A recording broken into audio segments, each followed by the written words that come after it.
Assalamualaikum warahmatullahi wabarakatuh. Perkenalkan, saya Tahlili Regita Kilby, mahasiswa di Universitas Cyber Asia, program studi akuntansi. Pada kesempatan kali ini, saya akan mempresentasikan terkait dengan mata kuliah akuntansi keuangan lanjutan 2, yaitu makalah tentang likuidasi persekutuan. Presentasi ini dalam rangka memenuhi tugas ujian akhir semester mata kuliah akuntansi keuangan lanjutan 2. Baiklah, langsung saja. Pada kali ini kita akan membahas tentang latar belakang likuidasi, rumusan masalah, tujuan penulisan, pembahasan studi kasus, dan juga kesimpulan dari makalah yang telah saya buat. Yang pertama-tama adalah latar belakang. Persekutuan merupakan bentuk usaha yang dimiliki dan dikelola oleh dua orang atau lebih dengan tujuan mendapatkan keuntungan bersama. Dalam praktiknya, persekutuan dapat mengalami berbagai kondisi yang menyebabkan harus dilikuidasi, baik karena alasan finansial, perbedaan pendapat antara sekutu, maupun faktor eksternal seperti perubahan regulasi atau keadaan ekonomi. Oleh karena itu, pemahaman mengenai prosedur dan perlakuan akuntansi dalam likuidasi persekutuan menjadi sangat penting dalam dunia akuntansi. Rumusan masalah di makalah saya adalah apa yang dimaksud dengan likuidasi persekutuan, bagaimana tahapan dalam proses likuidasi persekutuan, dan bagaimana pencatatan akuntansi dalam proses likuidasi persekutuan. Tujuannya adalah untuk mengetahui pengertian dan konsep likuidasi persekutuan, mengetahui tahapan dan prosedur untuk likuidasi, dan juga menganalisis pencatatan akuntansi yang terkait dengan likuidasi. Saatnya kita masuk ke pembahasan. Yang pertama adalah pengertian dari likuidasi. Likuidasi persekutuan adalah proses penghentian kegiatan usaha suatu persekutuan dengan cara menjual aset, membayar kewajiban, serta membagikan sisa kas kepada para sekutu sesuai dengan perjanjian yang telah disepakati. Likuidasi dapat terjadi secara sukarela maupun terpaksa. Likuidasi sukarela terjadi ketika para sekutu sepakat untuk menghentikan operasi persekutuan. Sedangkan likuidasi terpaksa biasanya terjadi karena adanya tekanan dari pihak eksternal seperti kreditor atau keputusan pengadilan akibat kebangkrutan atau pailit. Setiap bentuk likuidasi memiliki implikasi hukum dan akuntansi yang harus dipertimbangkan agar proses berjalan sesuai dengan ketentuan yang berlaku. Penyebab dari likuidasi salah satunya ada beberapa faktor yang dapat menyebabkan, yaitu kesepakatan bersama antar sekutu, berakhirnya jangka waktu persekutuan sesuai perjanjian awal, salah satu sekutu mengundurkan diri atau meninggal dunia, yang keempat keadaan finansial yang buruk atau kebangkrutan atau pailit, yang kelima perubahan hukum yang tidak memungkinkan persekutuan untuk terus beroperasi.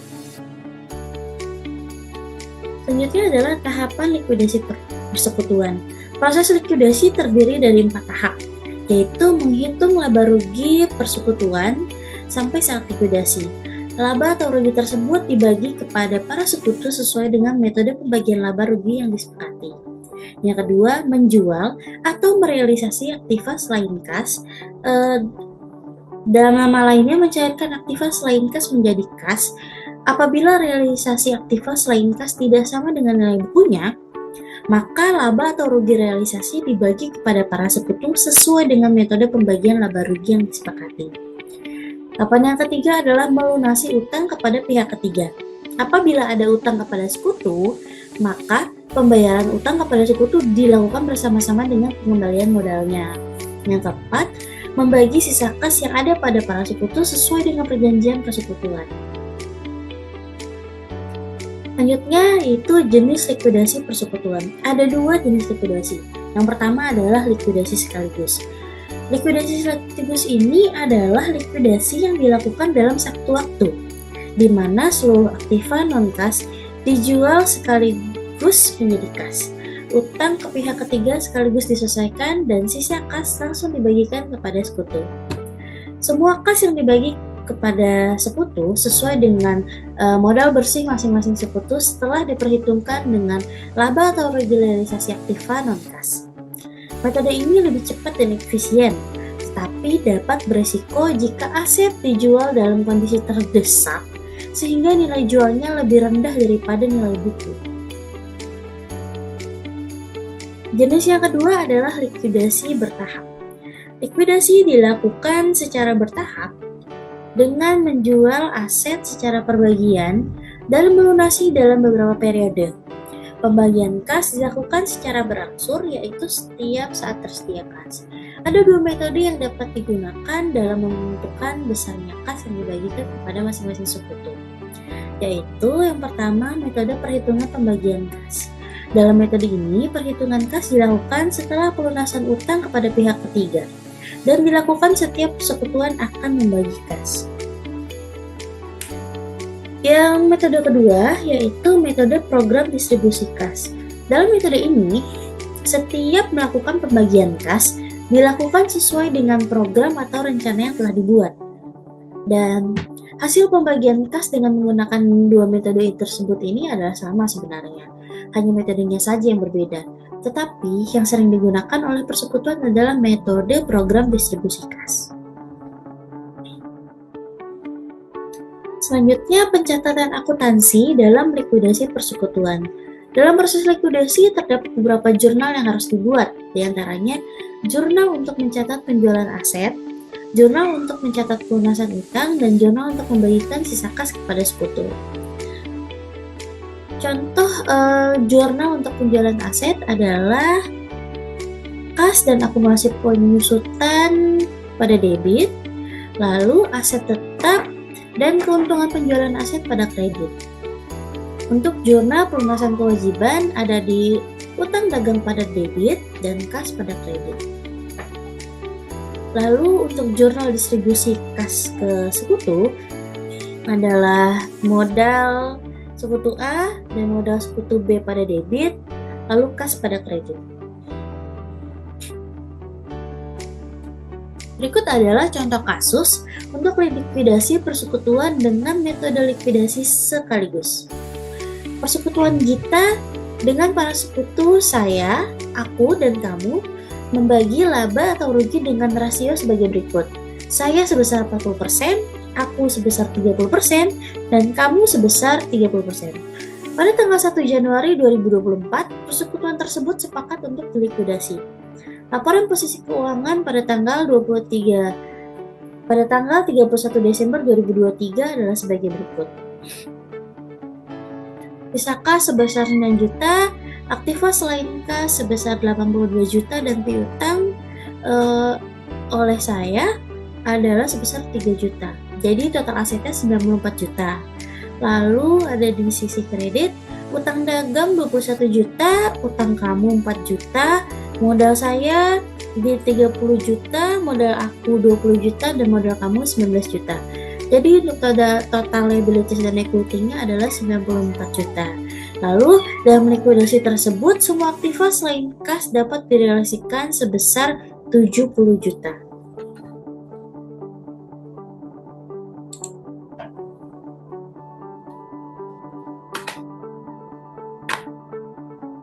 Jurnal yang dibuat persekutuan sehubungan dengan likuidasi tersebut adalah sebagai berikut. Yang pertama, untuk mencatat realisasi aktiva non-kas itu kita perlu menghitung untuk rugi realisasinya. Nah, menghitung rugi realisasi itu caranya adalah dengan menambahkan kas atau aset lancar, kas sebesar 70 juta ditambahkan dengan modal. Yaitu ada modal saya di 4,8 juta, modal aku di 3,6 juta, dan modal kamu di 3,6 juta. Lalu hasilnya adalah aktiva selain kas sebesar 82 juta.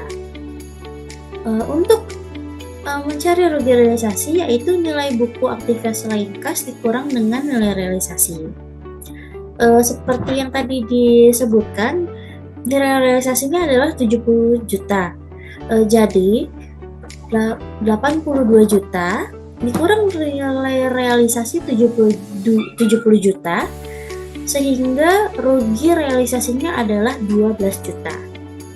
Dapat 70 jutanya adalah dari keterangan di soal. kita sudah mendapatkan rugi realisasi sebesar 12 juta. Jadi pembebanannya sesuai dengan modal bersih yang oleh masing-masing sekutu. Untuk pembebanan saya di angka 40% dikali 12 juta yaitu 4.800.000. Lalu pembebanan rugi di sekutu aku adalah 30% dikali 12 juta yaitu 3.600.000. Begitupun dengan sekutu kamu.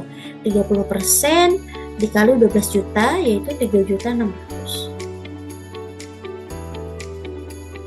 Yang kedua, kita perlu untuk mencatat pelunasan utang kepada pihak ketiga, yaitu adalah utang dagang. Jurnalnya adalah utang dagang terhadap kas. Utang dagang sebesar 21 juta di debit dan kas sebesar 21 juta di kredit. Selain itu, kita juga perlu mencatat untuk utang piutang sekutu ke modal sekutu, yaitu modal saya dan utang kamu terhadap piutang saya dan modal kamu.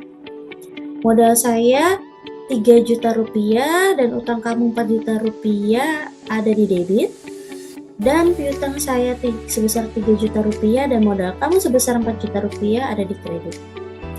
Yang terakhir adalah kita harus mencatat pembagian kasnya.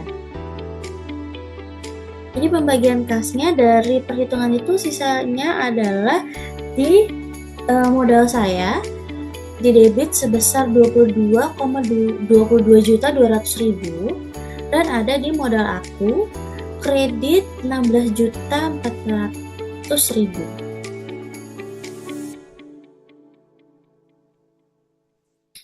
Kesimpulannya dari makalah ini adalah likuidasi adalah proses penghentian kegiatan usaha suatu persekutuan dengan cara menjual aset, melunasi kewajiban, dan mendistribusikan sisa kas kepada sekutu sesuai dengan perjanjian yang telah disepakati. Likuidasi dapat terjadi secara sukarela atau terpaksa, tergantung pada kondisi internal maupun eksternal persekutuan. Proses likuidasi terdiri dari beberapa tahapan utama, yaitu perhitungan laba rugi, hingga saat likuidasi, realisasi aset non-kas, pelunasan utang, serta pembagian sisa kas kepada para sekutu. Dalam praktiknya, terdapat dua jenis likuidasi, yaitu likuidasi sekaligus dan likuidasi bertahap. Masing-masing metode memiliki kelebihan dan kekurangan, tergantung pada kondisi keuangan persekutuan itu sendiri. Lalu untuk pencatatan akuntansi dalam likuidasi, persekutuan mencakup jurnal untuk mencatat penjualan aset, pelunasan utang, serta distribusi kas ke sekutu. Pemahaman yang baik mengenai proses dan pencatatan akuntansi dalam likuidasi sangat penting untuk menghindari kesalahan yang dapat merugikan pihak-pihak terkait. Dengan demikian, pemahaman mendalam tentang likuidasi persekutuan sangat relevan dalam dunia bisnis dan akuntansi, karena dapat membantu dalam pengambilan keputusan serta memastikan bahwa proses likuidasi berjalan sesuai dengan prinsip keadilan dan kehati-hatian. Baiklah, itu tadi yang dapat saya sampaikan. Semoga apa yang saya jelaskan dapat bermanfaat dan dapat membantu saya dalam memenuhi tugas ujian akhir semester mata kuliah akuntansi keuangan lanjutan. Apabila ada kesalahan, mohon dimaafkan. Saya Tahlil Gita Kilbi, undur diri. Wassalamualaikum warahmatullahi wabarakatuh. Terima kasih.